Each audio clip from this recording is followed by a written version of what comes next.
तो हेलो दोस्तों, स्वागत है आपका एक नए व्लॉग में। और आज 25 days challenge biggest problems of different countries का है चौथा दिन। और आज जिस देश के बारे में हम बात करने वाले हैं वो है चाइना। तो चीन पूर्वी एशिया में स्थित एक देश है जो जनसंख्या के हिसाब से दूसरे नंबर पर आता है भारत के बाद, और क्षेत्रफल के हिसाब से पूरी दुनिया में तीसरे नंबर पर आता है। चीन की जो प्रमुख समस्याएं हैं वो हैं इकोनॉमिक स्लोडाउन यानी कि आर्थिक मंदी, नेशनल डेप्ट यानी कि बढ़ता राष्ट्रीय ऋण, एंड एजिंग पॉपुलेशन। उनकी जो एक पॉपुलेशन है वो बहुत तेज़ी से बूढ़ी होती जा रही है और जन्म दर जो है वो घटता जा रहा है। इकोनॉमिक स्लोडाउन यानी कि आर्थिक मंदी के जो कारण हैं वो है, सबसे पहला वो है रियल एस्टेट क्राइसिस।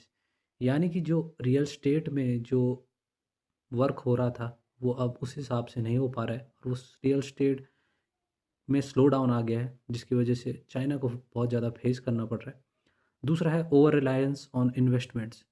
चाइना जो है वो इन्वेस्टमेंट में बहुत ज़्यादा फोकस करता है, और कुछ सालों में देखा गया है जो इन्वेस्टमेंट जो चाइना करता था अब वो उस तरीके से नहीं हो पा रहा है, जिसकी वजह से वो अब डिक्रीज़ होता जा रहा है।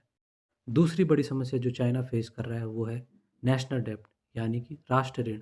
जो राष्ट्र ऋण उन पर है वो बढ़ता जा रहा है, और 2025 के एस्टिमेट के हिसाब से उन पे 36 ट्रिलियन What? डॉलर का कर्ज है, जिसकी वजह से उनकी इकोनॉमी अफेक्ट हो रही है और सरकार भी प्रेशराइज हो रही है। तीसरी बड़ी समस्या जो चाइना फेस कर रहा है वो है एजिंग पॉपुलेशन, जिसका मुख्य कारण है वन चाइल्ड पॉलिसी। जनसंख्या को मद्देनज़र रखते हुए उन्होंने वन चाइल्ड पॉलिसी अपनाई है, जिसकी वजह से उनके जो जन्म दर है वो घटता जा रहा है, और जो अच्छी हेल्थ केयर फैसिलिटीज़ की वजह से जो लाइफ एक्सपेक्टेंसी है वो भी बढ़ गई है, जिसकी वजह से जो लोग हैं वहाँ वो बूढ़े होते जा रहे हैं।